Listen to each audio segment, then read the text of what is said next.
What's the meaning of brown rat?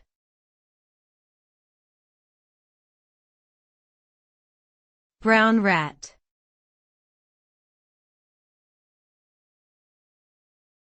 Brown rat.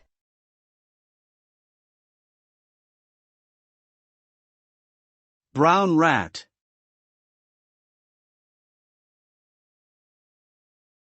Brown rat.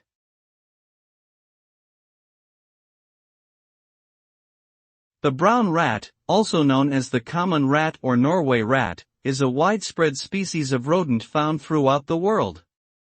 It is typically brown or gray in color and can grow up to 40 centimeters long, not including the tail.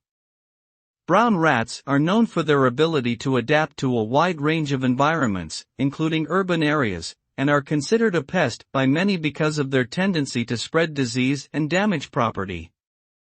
Despite this, they are also important prey for many predators and play a significant role in many ecosystems.